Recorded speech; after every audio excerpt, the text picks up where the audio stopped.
Vamos a empezar, vamos a poner, ahí ahora tenemos la pantalla aquí justo.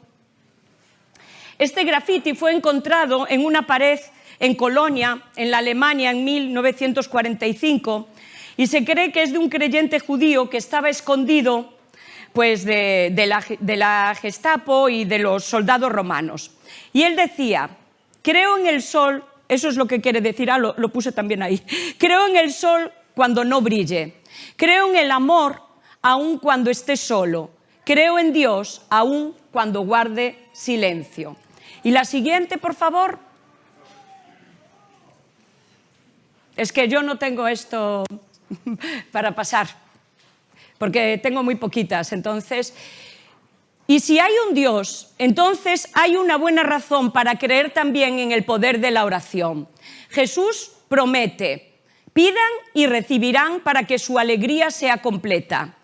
Pero es esta misma convicción, creer que la oración funciona, la que causa consternación y dolor cuando nos falla. La oración no contestada solo es problema para aquellos que creemos de verdad. Yo no sé cuántos de vosotros habéis sentido en vuestra vida que parece que Dios está respondiendo las oraciones de otras personas, pero que en tu vida como que no ocurre nada, que llevas orando tiempo y tiempo y no solo Dios no contesta, sino que parece que está ausente. Y yo creo que más que un no, lo que nos duele más muchas veces es el silencio de Dios.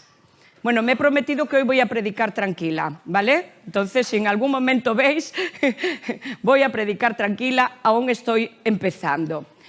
Nosotros no somos los únicos a los que Dios ha dicho no en oración. Yo creo que todos tenemos muy presente cuando en el huerto de Getsemaní Jesús estaba en tremenda agonía y él oró, Dios mío, pasa de mí esta copa, pero no se haga lo que yo quiero, sino se haga tu voluntad.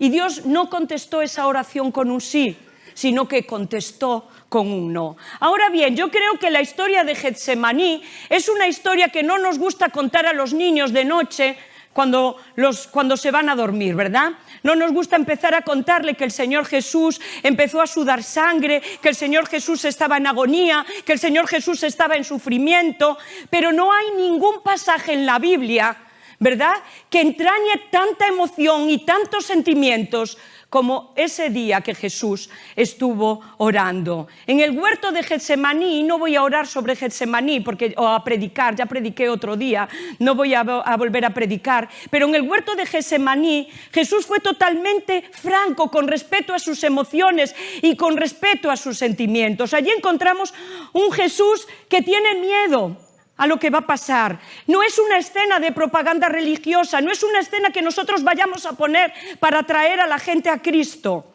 pero sí que encontramos a alguien que lucha con su propia alma, igual que nosotros muchas veces tenemos que luchar porque hay cosas que no entendemos, porque hay cosas que nos sobrepasan, porque hay oraciones que están ahí en la sala de espera tiempo y tiempo y parece que nunca tienen una respuesta. A Dios no le molesta nuestra sinceridad, no le molesta nuestro dolor. Lo que le mantiene alejado a Dios de nuestros problemas es nuestra necesidad que tenemos de fingir muchas veces que todo va bien, es nuestra necesidad de cubrir nuestra desnudez con hojas de higuera, es nuestra necesidad de aparentar, pero la sinceridad Dios nunca la va a rechazar. Mira, pasamos la siguiente, por favor. No solo hay fe para que ocurran milagros, sino también para soportar el dolor. Hay fe para esperar la voluntad de Dios, pero también hay gracia para confiar en Dios cuando su voluntad no es lo que esperamos. Hay fe también y hay gracia para cuando nuestras oraciones son no. ¿Por qué dice Dios no? Hay muchas razones. Yo creo que podría haber recogido unas 20, pero me parece que se hubiera alargado mucho esta predicación y no es el caso, pero sí que algunas que me han andado por la cabeza y que he visto más, así que, bueno, que me podían servir para el momento, ¿verdad? Y muchas veces Dios contesta que no, porque nuestras oraciones son contradictorias. Esto es igual que yo cuando llego tarde al tren, ¿verdad? Me he retrasado, el tren va a salir y yo estoy orando, Dios, por favor, que el tren llegue con retraso. Pero resulta que está allí alguien en el tren, ¿verdad? Que tiene que llegar a una cita médica y está orando, Dios, por favor, que el tren se adelante porque no llego a la cita médica, ¿verdad? Esto es igual que la novia que está orando para que no llueva el día de su boda. Aquí en Galicia sabemos mucho de eso. Pero a lo mejor el agricultor está orando para que llueva, porque tampoco es el caso en estos momentos en Galicia, porque su huerto necesita lluvia. A veces nuestras oraciones son contradictorias. A veces oramos para que gane el Barça, ¿verdad? Pero no nos damos cuenta de que hay otros que están orando para que gane el Real Madrid. O lo más seguro que estarán orando para que gane el Celta, que le hace buena falta, ¿verdad? Entonces, a veces las oraciones son contradictorias y tenemos que entender que Dios está por encima de todo esto. Igual tú ahí te estás diciendo, bueno, entonces no es necesario que ore por todas estas cosas, ¿no? ¿Para qué voy a orar? Si yo estoy pidiendo que llueva y el de al lado está pidiendo que no llueva, ¿para qué voy a orar? Pues no, tampoco es así. Tampoco es así. Mira, los juegos no están predeterminados. Dios no tiene allí en su control y dice, ahora va a ganar el Barça, ahora va a ganar el Madrid, ahora le voy a dar un trancazo. No, no están predeterminados. La felicidad de tu boda no depende de la lluvia, entiéndelo. Depende de otras muchas cosas, la lluvia es lo de menos. A veces tenemos que relativizar todo lo que pasa a nuestro alrededor, pero sí que tenemos que orar y contar con Dios para todas nuestras cosas. ¿Sabes por qué en primer lugar? Primero, porque la conversación es la marca de una relación amorosa y de una relación viva. Cuando a ti te llaman un personaje importante, si es que te va a llamar, para hablar de algo, tú no te pones a hablar de tus pequeños problemas, de que, por ejemplo, la lavadora no te está funcionando bien y tienes temor de tener que comprar otra, ¿verdad que no? Hablas de las cosas importantes, pero cuando hay comunicación, tú hablas de todo lo que ocurre en tu vida. Y Dios es un Dios que quiere que nos comuniquemos, que quiere tener comunión. Por eso tus problemas importan, aunque sean pequeños, pero tu gozo y tu felicidad no depende de que encuentres aparcamiento justo al llegar aquí. No depende de eso, ¿vale? Depende de que Dios está en el control de todo. Hay que orar también por las cosas pequeñas, porque nosotros no lo vemos todo y a veces a ti te parece una oración insignificante, pero tiene una trascendencia que Dios conoce y te la va a conceder. Y hay que orar por las cosas pequeñas, ¿sabes por qué? Porque así te acostumbras a ver a Dios en los pequeños detalles. Y no solo en cosas grandes, de cosa grande en cosa grande, ¿verdad? En la vigilia que tuvimos este viernes, pues estuvimos orando y pensando en eso. Teníamos las pelotas grandes, que eran las bendiciones grandes de Dios, como la familia, el trabajo, el ser hijos de Dios. Y luego teníamos las pelotitas pequeñas, que son esas pequeñas cosas que están en nuestra vida, que damos por dadas, como que nos las merecemos, ¿verdad? Y no somos conscientes de que es Dios en su provisión quien nos las concede, como por ejemplo tener vista, poder oír, poder andar, tantas cosas pequeñas, ¿verdad? Pues eso es lo que nos pequeños detalles. O sea, a veces nuestras oraciones son contradictorias, por eso Dios no es que no las escuche, pero no entra como en nuestro juego, solo cuando Él tiene un interés en hacerlo. Muchas veces nuestras oraciones no son contestadas porque tenemos que entender, y fíjate que me da mucho miedo decir esto, pero lo voy a decir, me da mucho miedo, pero os lo voy a decir. Tenemos que entender que los milagros son raros, Eso que a veces me habréis oído predicar sobre todo lo contrario, pero los milagros no ocurren todos los días a nuestro alrededor. ¿Sabes también por qué? Porque los efectos serían devastadores. Porque si Dios estuviera rompiendo siempre las leyes que Él ha creado a favor de cada uno de sus hijos, nuestro planeta y el universo sería un caos. Los milagros, lo que entendemos por milagro, no son algo que ocurra todos los días. Dice César Lewis, la misma concepción de un mundo común y por ende estable demanda que esas ocasiones sean extremadamente raras. Nuestros antepasados, mis padres, por ejemplo, ellos tenían la concepción de que la vida era dura, de que la vida era trabajosa. Yo me imagino porque sería, en mi caso, porque ellos habían trabajado toda su vida, eran personas de campo, ¿verdad? Mi madre solo sabía trabajar desde que salía el sol hasta que se iba, no tenía otro modo de vida, y entonces para ellos la vida era dura. Nosotros hoy día no vivimos de esa manera, ¿verdad? Y a veces, muchas veces nosotros predicamos pues que Dios trae prosperidad, que trae alegría, que trae gozo, todo cosas que son absolutamente verdad. Dios hace milagros y Dios es real y yo estoy totalmente convencida, pero sí que la vida es dura, no siempre es fácil. A pesar de todos los avances tecnológicos que tenemos, a pesar del aumento de la expectativa de vida que hay hoy día, la vida humana es tremendamente frágil. Y tenemos que entenderlo. Necesitamos que se nos recuerde que nos vamos a tener que enfrentar a dificultades, a enfermedades, experimentar problemas, porque el Señor Jesús lo dijo, ustedes tendrán tribulación. Nunca nos ha dicho el Señor Jesús que íbamos a tener una vida completamente fácil. Tendremos tribulación. El Señor Jesús también pasó por esos momentos difíciles. He visto con mis propios ojos que muchas personas son destrozadas cuando Dios no contesta una oración. Es como que se le cae el mundo encima. ¿Pero cómo?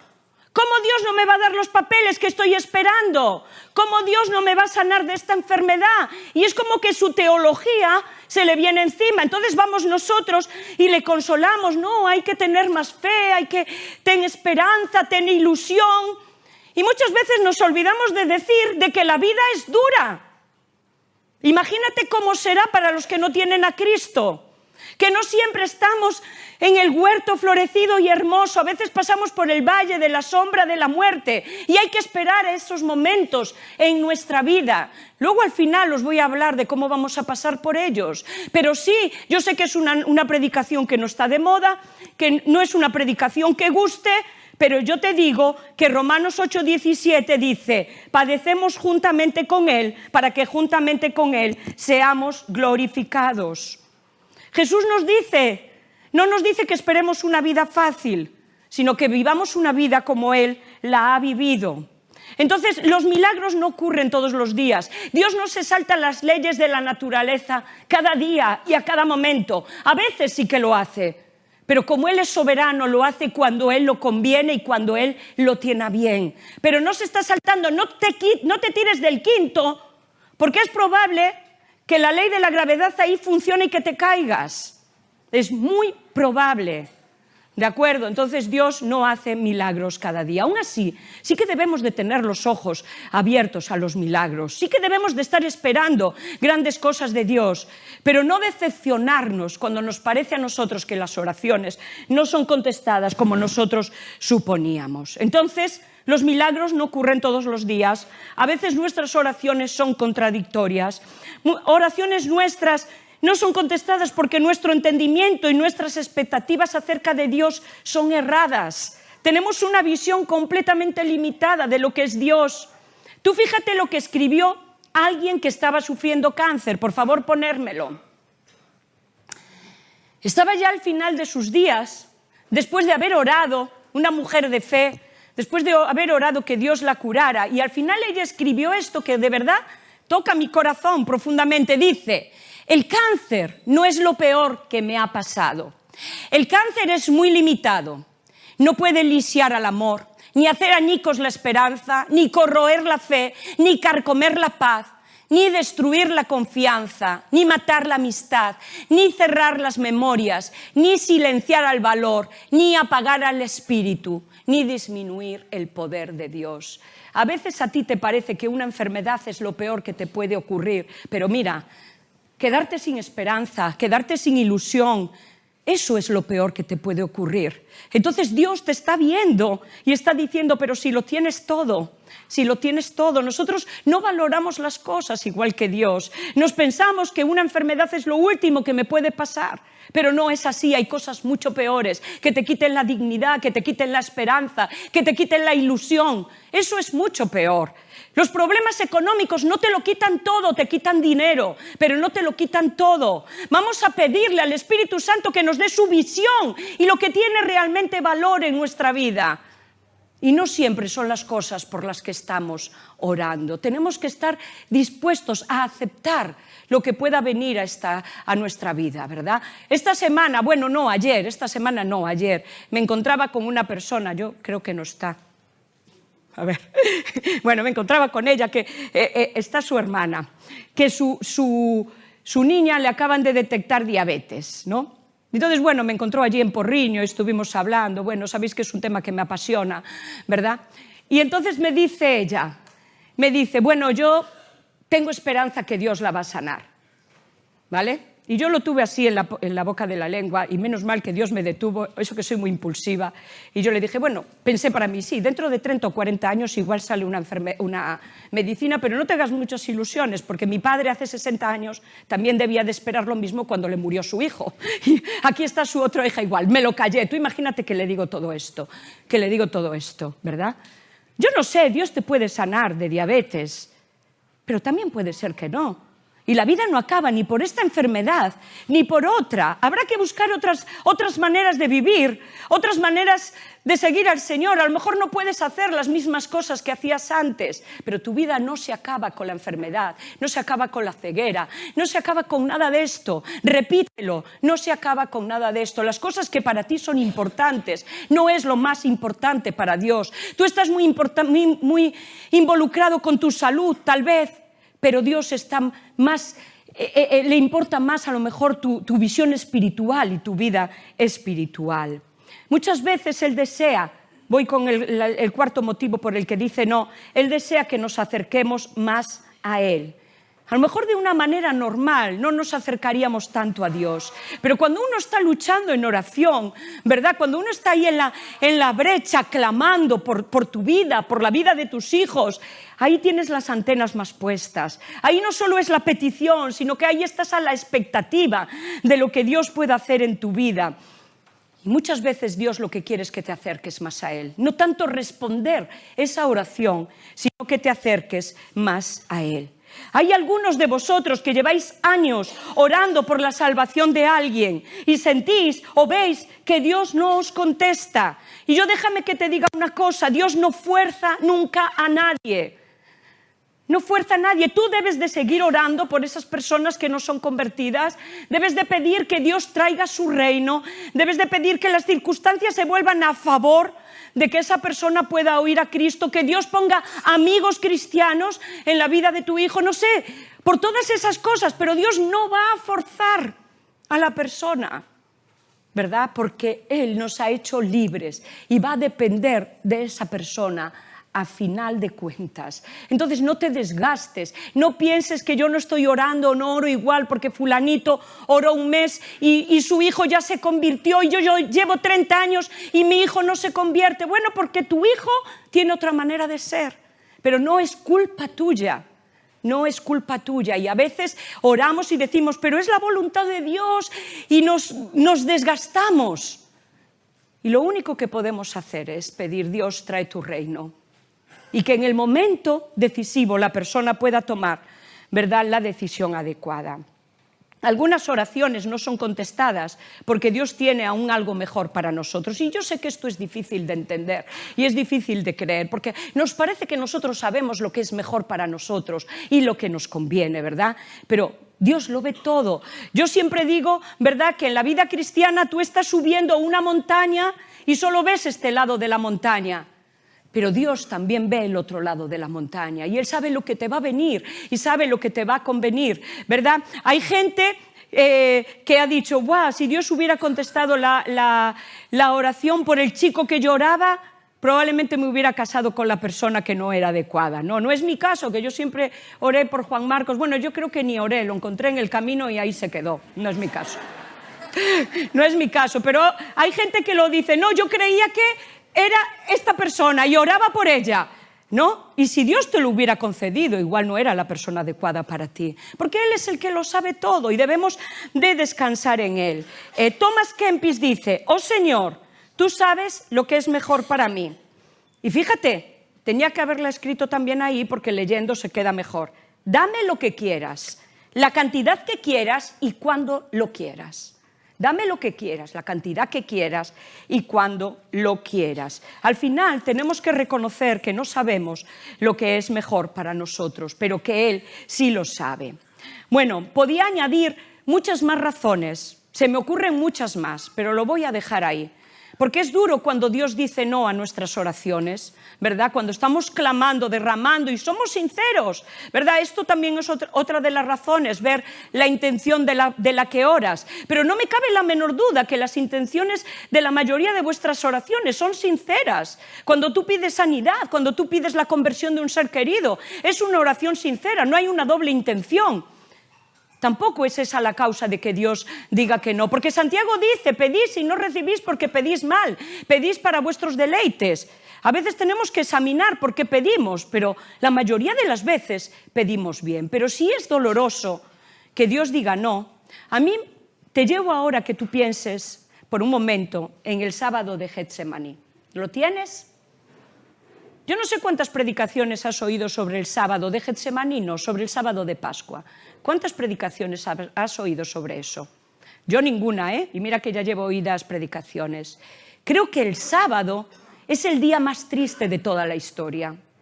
¿Sabes por qué? Porque hay silencio total. Tú te puedes imaginar lo que sintieron aquellos apóstoles que habían seguido con tanta ilusión al Señor Jesús durante 3 años y han visto que ha muerto en la cruz, y el sábado no hay nada. El sábado hay silencio.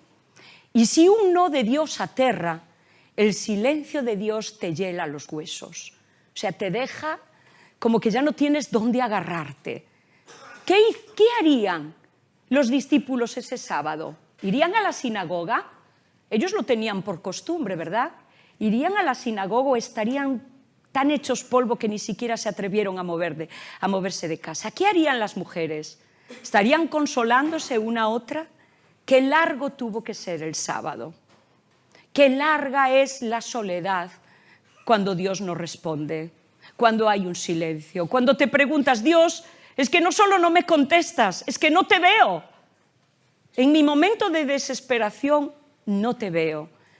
En nuestra vida hay sábados. Hay momentos que vamos a pasar por el valle de la sombra de la muerte y que vamos a sentir que nadie más está ahí. Los seres humanos pueden soportar el dolor extremo y pueden soportar muchas oraciones sin responder, pero sabiendo que Dios está presente en su vida. Aunque ande en valle de sombra de muerte, no temeré mal alguno, porque tú estarás conmigo, tu vara y tu cayado me infundirán aliento. Muchos grandes hombres de Dios y muchos creyentes que han estado en la primera línea han sentido el silencio de Dios en sus vidas y han sido taladrados porque les parecía que Dios estaba tan lejos cuando más lo necesitaban. Todos pasamos por nuestro sábado de Pascua, un sábado donde no se oye nada, donde no hay música, donde las cosas no están tan lindas como aquí, tan adornadas. Un sábado donde la tristeza pesa sobre el alma, pero de manera tremenda. En la cruz, el Señor soportó el abandono total de Dios para que nosotros no tuviéramos que soportarlo. Por eso, en nuestra soledad tenemos que entender que siempre Dios está con nosotros. Es verdad que Dios apaga muchas veces nuestra capacidad de ser conscientes de su presencia y muchas veces lo hace para acortar nuestra dependencia de Él y de sus señales y de todas las maravillas que Él hace para que podamos aprender algo vital en nuestras vidas. Pero las lecciones más importantes las vas a aprender en tus sábados de Pascua, en tu silencio vital. Las vas a aprender ahí. Dice Elie Wiesel, que estuvo en los campos de concentración en Auschwitz y que él sobrevivió, y dice que era normal. Esta historia me parece muy triste, por eso yo digo, esto es para Navidad demasiado triste. Dice que era normal que todos los días, al final del día, ahorcaran a gente, y cuando ahorcaban a gente, todos los presos tenían que estar asistiendo. Pero dice que este día en concreto colgaron a 3 personas. En los 2 extremos, 2 adultos y en el medio un niño que no debía de tener más de 10 años. Todos estaban allí mirando y él, que es el que escribe la historia, ¿verdad? Él dice que oía detrás a alguien que decía, ¿dónde está Dios en este momento? Bueno, dice que quitaron las sillas y que inmediatamente los 2 adultos murieron, pero que el niño estuvo media hora agonizando, donde ellos tuvieron que estar mirando y no podían moverse de allí. Ya cuando al final los mandaron marcharse, todavía no estaba muerto, pero la misma persona volvió a decir, ¿dónde está Dios? ¿Cómo Dios permite esto? Si esto es su pueblo, ¿cómo permite esto? Y Elie Wiesel, dice que sintió que Dios le decía a su corazón, Dios está colgado ahí con el niño. A veces lo único que te va a consolar es saber que tu dolor no es ajeno al dolor de Dios, que no estás solo, que Él está ahí contigo, que puedas ver las lágrimas que Él está vertiendo. Y dice que eso le sirvió de consuelo. Y cuenta, porque él cuenta muchas experiencias, porque estuvo en los campos de concentración. Dice que un día, ¿verdad?, estaban ahí pues torturando a uno y que lo estaban metiendo en el estiércol y que lo metían en más estiércol y que tenía que estar limpiando y que los soldados se metían con él y que le decían, ¿dónde está tu Dios? Y que él se levantó y dijo, mi Dios está en el estiércol, como estoy yo. Cuando tú estás pasando por el dolor, consuélate sabiendo que Dios está contigo. No se ha ido a otro lugar, no ha cerrado los ojos. Cuando tú estás llorando, Él llora. Cuando tú estás colgado, Él está colgado. Tu dolor no le es indiferente a Dios. En ninguna manera le es indiferente. Vamos a poner otra diapositiva. Cuando nuestras oraciones no son contestadas, y especialmente cuando Dios guarda silencio, debemos tomar una decisión importante que puede forjar nuestro destino. O reaccionamos con amargura o procuramos transformar el sufrimiento en una fuerza creadora. Imagínate, el sufrimiento en una fuerza creadora. ¿Qué quiere decir? En una fuente de bendición para otras personas. Ahora, la decisión la vamos a tener que tomar cada uno de nosotros. ¿Qué puedo hacer? ¿Qué puedo hacer cuando parece que Dios guarda silencio, cuando parece que Dios está tan lejos? Yo te diría, primero recuerda cuando Dios hablaba a tu vida. Yo sé que a veces cuando uno está en el sábado, es como cuando uno está enfermo, ¿verdad? Se me ocurre este ejemplo. Tú imagínate, tú estás enfermo, tienes una gripe tremenda, estáis todos sentados a la mesa, una mesa que ha preparado mamá con tanto cariño, una comida tan rica y todos están diciendo, ¡guau, qué rico que sabe esto! Pero tú, como estás mal, no saboreas nada. A ti nada te sabe bien. ¿No os ha pasado esto? ¿No? Bueno, si no os ha pasado tenéis suerte, pero es probable que os pase. En algún momento cogeréis gripe. A veces nos pasa así con la palabra de Dios, ¿verdad? Tú ves que los hermanos están gozando, que los hermanos están aleluya, gloria a Dios, y tú estás ahí que no puedes ni levantar tus ojos. Y tú dices, solo la comida rica es para los demás, pero tú estás sentada en la mesa del Padre. Recuerda lo que eso es lo importante. Lo importante es que no te has ido fuera, que estás ahí y el sabor te va a volver. El sabor va a volver a tu vida otra vez, pero sigue comiendo. No digas, como no me gusta, tú imaginas que dijéramos, como no me gusta, como a mí no me sabía nada, yo ya no como. Te morirías de hambre. Sigue comiendo y sigue recordando cuando Dios te habló, porque Dios ha hablado a tu vida en muchas ocasiones. No me queda la menor duda. Sigue recordando cuando le conociste, cuando te bautizaste, cuando estuviste en aquel culto que Dios, síguelo recordando.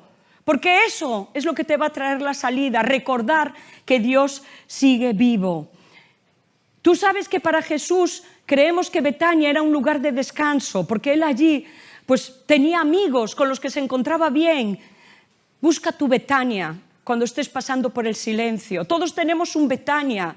Vete a aquel lugar, aquella canción, aquella experiencia que te habló de Dios, aquellas personas que sabes que te van a hablar positivo. Vete con ellas y estate con ellas. A veces necesitamos el descanso de Betania. Necesitamos dejar de luchar, dejar de pensar por qué esto me ocurre a mí, para simplemente estar atentos a lo que Dios te tenga que decir. Rodéate de personas que te quieren. Hay un estudio hecho, ¿verdad? A ver dónde, si lo encuentro. Ay. Bueno, hay un estudio en la Universidad de Wisconsin. Tampoco no era tan importante que me acordara de esto, ¿no? Pero condujo un experimento hace varios años en el que los investigadores calcularon cuánto tiempo podrían dejar sus pies los voluntarios en cubos de agua helada. ¿Os situáis? ¿Creéis que estaríais mucho tiempo? Bueno, y descubrieron algo muy notable. Siempre que permitían a alguien que los acompañara en el cuarto, la persona cuyos pies estaban siendo congelados podía soportar el frío 2 veces más que aquellos que sufrieron solos. La compañía de alguien duplica la cantidad de dolor que una persona puede soportar. Cuando tú estés soportando el dolor, recuerda que cuando tú este dolor lo compartes, es mucho más llevadero. Lo dicen los estudios científicos, pero nosotros lo sabemos también por la experiencia y por lo que nos muestra la palabra de Dios. El sábado fue un día de silencio, pero ¿sabes qué te digo? Que al día siguiente fue domingo y la historia cambió completamente. Y te voy a decir una cosa, sea cual sea la época de silencio que estás pasando, va a pasar, va a llegar el domingo, va a llegar el domingo, va a llegar la resurrección y todos tus anhelos y todos tus sueños se van a ver cumplidos. Y tú me estás diciendo, pues no lo creo porque llevo muchos años, mira, yo no sé si será aquí o será cuando te vayas al cielo, pero va a pasar. Y yo sé que Dios tiene una esperanza para ti, que Dios tiene algo preparado para ti hermoso, hermoso, pero va a pasar y que eso te mantenga, ¿verdad? Hay un dicho que dice que no hay mal que dure 100 años y cuerpo que lo aguante, y hay males que sí que duran mucho tiempo, ¿eh? 100 no, porque nadie vive 100, pero duran mucho tiempo. Pero si tú eres un hijo de Dios, ten esperanza, porque el domingo de resurrección viene ahí. No acabó la historia el sábado, gloria a Dios por ello, ni acabó el viernes. La historia acabó el domingo con un Jesús resucitado. A veces cuando estés pasando por la soledad, cuando estés pasando por el silencio, Dios te va a pedir que en tu dolor ministres a los demás. Y yo sé que esto es como revelarte a ti mismo, porque uno dice, bueno, pero si yo estoy hecho polvo, si yo estoy hecho añicos, ¿cómo yo voy a estar ministrando a los demás? Dios, ministralo tú, o envía a este hermano que se le ve pletórico y lleno de bendiciones. Pero Dios te quiere usar a ti. Porque tú vas a ser auténtico, porque tú vas a ser genuino, porque tú estás hablando desde tu propia experiencia que Dios te sostiene. No permitas que el dolor te aparte de los caminos de Dios, ni de ser un instrumento en sus manos, porque es cuando Él te va a usar con más poder. Yo lo he visto en mi vida, cuanto más débil he sido, más fuerte es Dios. Cuando estés pasando por los momentos más difíciles, Dios te va a usar más si tú le dejas que Él te use. Si tú decides, ¿verdad?, que ese momento de dolor va a ser un momento de creación para traer gloria a Dios. Siempre debemos de estar dispuestos a servir, porque muchas veces la salida al silencio viene por el servicio, ¿verdad? Dios siempre bendice nuestro dolor. No sé en qué momento, no sé en qué etapa, pero Dios siempre bendice nuestro dolor. Ahora bien, vosotros os acordáis que Jesús en una ocasión curó a 10 leprosos, ¿verdad? ¿Cuántos de ellos volvieron a darle a Jesús las gracias? 1. Porque los demás valoraron más el milagro que al Señor Jesús. Y lo importante era estar con Jesús, no el milagro. Y yo quiero que en esta mañana esto te quede claro. Lo importante es estar con Él, no los milagros grandes o pequeños que puedan ocurrir en tu vida. Dice en Apocalipsis, los 4 seres vivientes y los 24 ancianos se postraron delante del Cordero. Todos tenían arpas y copas llenas y copas de oro llenas de incienso, que son las oraciones de los santos. Tus oraciones nunca caen en saco roto, nunca se pierden. Aunque a veces sientas que hay una nube que está ahí, que no traspasan de esa nube, Dios las está recogiendo. Dios las está recogiendo. Nuestras oraciones no contestadas pueden ser el verdadero ministerio de tu vida.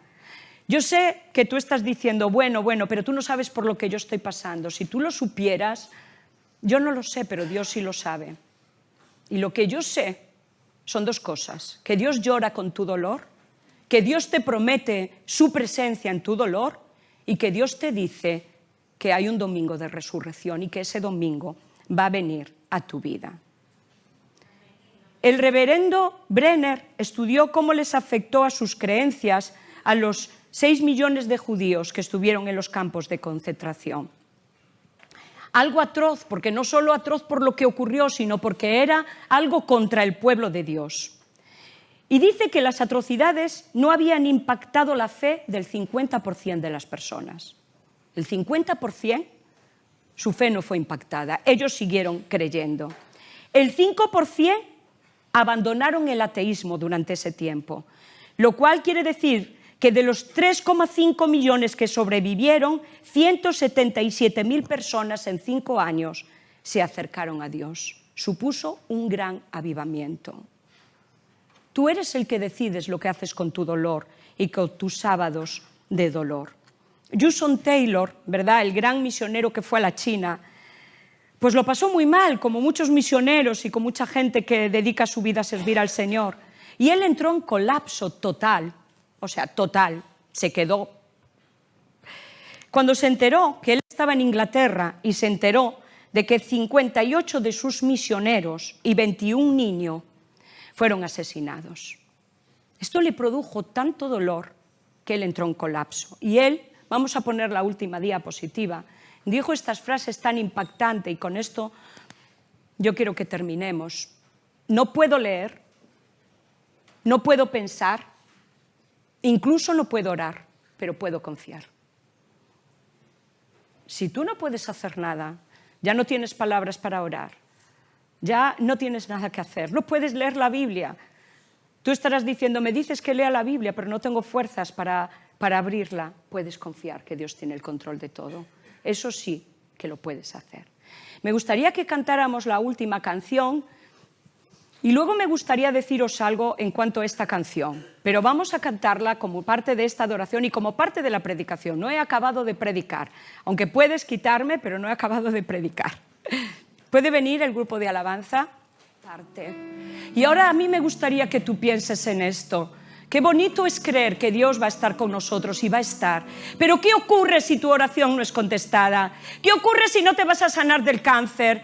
¿Qué ocurre si no vas a ver que tu hijo viene a los pies de Cristo? ¿Qué vas a hacer? ¿Vas a decidir seguir adorándole? ¿Vas a decidir tener esperanza?